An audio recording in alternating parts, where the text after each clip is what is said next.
Και για τη συνέχεια θα ζητήσω ακόμη περισσότερο την προσοχή σας, κυρίες και κύριοι. Τα τελευταία 20 χρόνια έχει δουλέψει με 400 CEO των μεγαλύτερων πολυεθνικών του πλανήτη. Έχει συμβουλεύσει αυτές τις 2 δεκαετίες leaders εταιριών όπως η Ford, η Motorola, η Johnson & Johnson, η Toyota, η Lego. Και πιστέψτε με, αν συνεχίσω με τον κατάλογο που έχω μπροστά μου, μπορώ να σας λέω, να σας παραθέτω τέτοιου βεληνικούς ονόματα για αρκετή ώρα ακόμη. Το τελευταίο του βιβλίο, γιατί πρέπει να σας πω πως έχει γράψει και πολλά best-seller, Ευαγγέλια για αρκετούς στην παγκόσμια επιχειρηματική κοινότητα, το τελευταίο του βιβλίο, λοιπόν, πραγματεύεται τις προκλήσεις που καλούνται να διαχειριστούν business leaders σε καιρούς αβεβαιότητας, σε καιρούς κρίσης. Και βέβαια σε έναν κόσμο ταχαίως μεταλλασσόμενο σαν αυτόν που ζούμε ούτως ή άλλως πια. Πιστεύει ο ίδιος πως οι leaders χτίζονται και πως μέσα από την εξέλιξη ενός εκάστου εξ αυτών μπορεί τελικά να αλλάξει, να μεταμορφωθεί συνολικά το παγκόσμιο επιχειρηματικό τοπίο. Και επειδή λοιπόν εδώ στην Ελλάδα ξέρουμε πολύ καλά όλοι πια, εδώ και χρόνια, πως ζούμε σε ένα περιβάλλον τουλάχιστον αβέβαιο και ρευστό, έχει νομίζω πρόσθετη αξία να καλωσορίσω τον κεντρικό ομιλητή στην τελετή απονομής των πρώτων Growth Awards, τον κύριο Bob Rosen. Please, Mr. Rosen, join us. Good evening, and thank you for switching languages. I deeply appreciate that. My Greek is not too good. It's a pleasure being back here. This is my 7th trip to Greece, and I'm always reminded of the proud history and culture that this country has, starting with bold philosophies and ideas that have translated into entrepreneurship and innovation over many years, and your love of people and the passion that you give to grace and friendly and hospitable relationships. We around the world always appreciate that in Greece. Today my talk is about personal leadership. And there are certain principles of leadership that are fundamentally timeless. They probably date back to the year of 1700 BC on one of your islands, Greece, in the city of Knossos, when we first founded languages. But these principles of leadership are so fundamental during times of crisis and adversity and challenge. You see, when all the dust lifts, healthy leaders build healthy companies, and healthy companies build healthy societies. So let's provide some context to what we're talking about.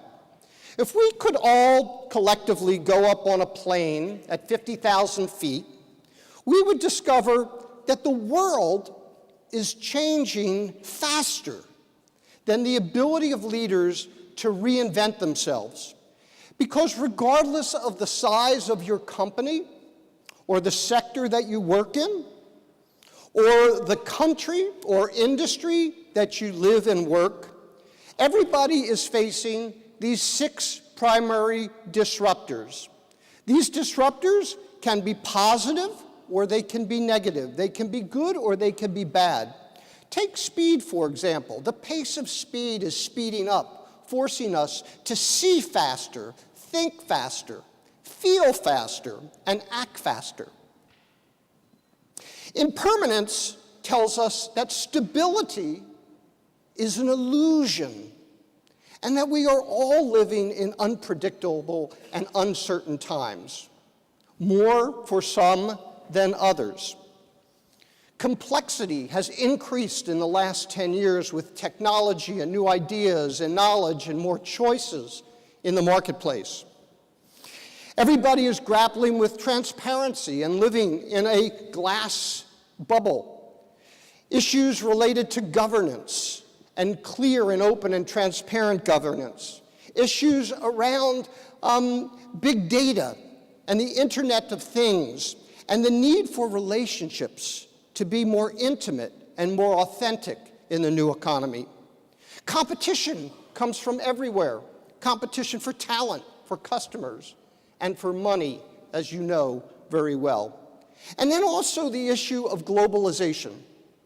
Globalization brings us in touch with the interconnectedness of all the countries in the world and their interdependence. Now, when we talk about these 6 disruptors, we often think about the impact they have on our countries or on our companies. But what I'd like to do tonight is to have you put a mirror up to yourselves and ask, what's the impact of these disruptors on yourselves? I like to use the metaphor of a tree in a windstorm.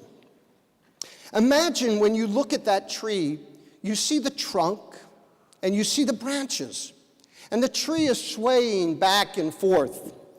And it's very much like individuals in the face of massive change and uncertainty and adversity. I'm reminded of what we do, our accomplishments, how we look to other people.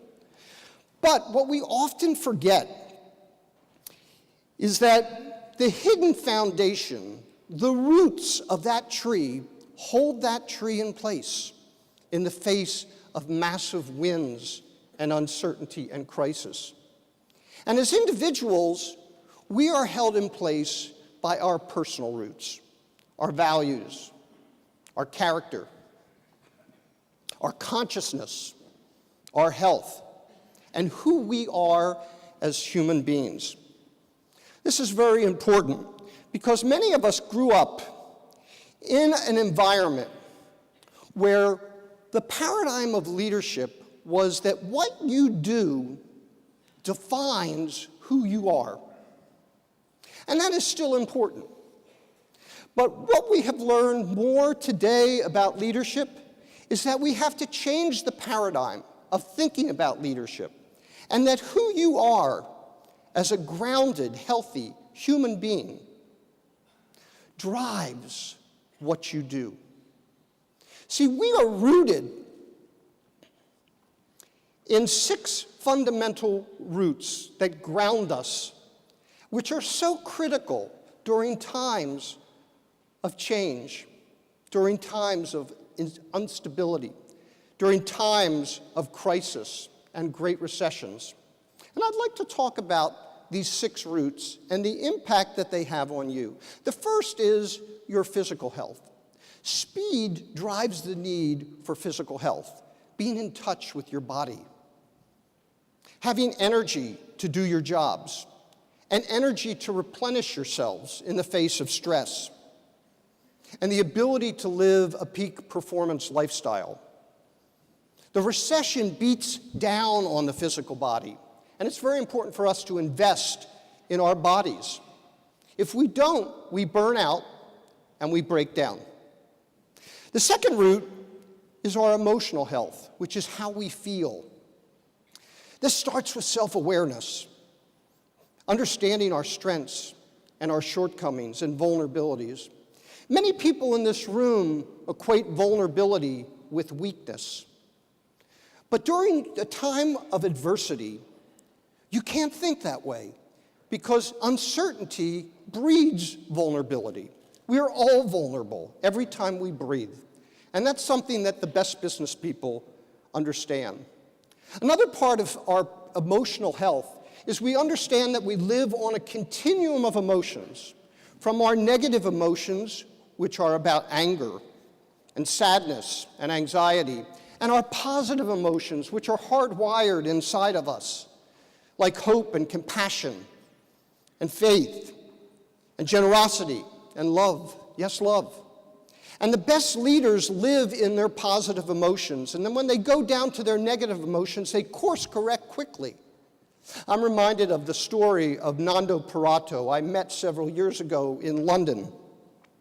And Nando was having lunch with me, and he was introduced as the guest speaker. So he kindly excused himself and went up to the front and to mesmerize the audience about his story. In the early 1970s, he and a bunch of rugby friends went and flew over the Andes. Their plane went down. His mother and sister was there. They died. And for 76 days, he sat at 13,000 feet in the freezing cold. He taught me about the power, because you're all familiar with this, it's the Book of Alive and the rugby players. And he taught me about the power of being emotionally healthy in the face of adversity. It's absolutely critical. And the third part is resilience. It's about being able to fall down and get up. It's about being comfortable with being uncomfortable. This is what emotional health is all about. The next slide is intellectual health. And complexity drives our need for intellectual health. Intellectual health is being deeply curious. It's having an adaptive mindset that can question your assumptions and change your business and mental models about yourself, particularly during difficult times when you need to step out of the box to see new solutions. It also involves thinking in polarities, in paradoxical thinking. We're taught to see business and life in either-or solutions, but the best leaders think in both ands, where 1 + 1 is 3. And we have a lot to learn. I remember I did an interview with Kumar Birla in the early 1990s. He was 29 at the time, and his father ran one of the largest companies who had just died. And he was thrust into the job of running that company at a time when India was full of bureaucracy and state-run regulations. And through a commitment to his own intellectual health and the collective intelligence of his company, he was able to grow that business from $2 billion at that day to $36 billion today. In the face of adversity, he was able to do that. Intellectual health is critical for dealing with complexity. Social health is how we relate to each other. See, we're all connected like never before. And relationships are like social electricity. And our emotions are contagious. And during adverse conditions, it's often that we live in resentments and anger and anxiety about the future. But in fact, we can be energizers or de-energizers of other people in the way we connect and relate to them. It involves authenticity. It involves building mutually rewarding win-win relationships. And it also involves creating high-performance teams and communities as a leader. The fourth one is vocational health. And this is really about how we perform. This is tapping into our inbred entrepreneurial spirit. It's about having a calling and a passion for what you do. It's about making a commitment to raising the bar on yourself every day. It's about going over and under and around obstacles as you see them, what entrepreneurs do so well.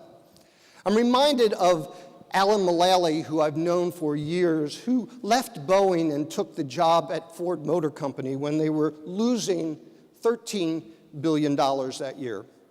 And with a one Ford mantra working together, he was able to transform that company to success. And when he left the company, they had made $8 billion that year. Not unlike Mary Barra at General Motors in the United States, who took a bankrupt company and brought it back to life through passionate entrepreneurship and won General Motors. Now, the problem with vocational health is we either get fearful of competition or we get too attached to success. We live too much in the past or we live too much in the future, rather than living in the moment and taking a crisis one day at a time. The last one is spiritual health, and this may surprise you, the fact that this is on the list. This is about how we see the world. It's about having a higher purpose. Do you have one? It's about being connected to something bigger than yourself. And it's about having a generosity of spirit and a sense of gratitude. We measure leaders, and all 6 of these predict leadership success. But the most powerful predictor of all is spiritual health. Bosses and subordinates and peers say that leaders who are generous in spirit with a sense of gratitude are the ones that people want to follow. This is an integrated, holistic system, much like our own bodies, where the respiratory system connects to the cardiovascular system, which connects to the skeletal system. And we don't do all of these well at all times, but we need to get them moderately right in order to lead out of crisis, through adversity, to vibrancy. The last slide that I'd like to talk about is to put this all in a business context. We talk about the trailing indicators of business, profitable growth, and creating value for the company and for society. And we talk about the best practices that you'll hear more about that are so fundamental to building healthy organizations. And these are the categories that the awards will come from. But what are the leading indicators are what goes on inside of us, our healthy roots, being hardy, being resilient, being curious, being authentic, being competitive, and being generous. See, I believe that these roots are lying inside of you. They are part of your human nature. They are part of the history of Greece. And I have great confidence that you will come out of this recession and be better than ever in the future. Thank you all very much.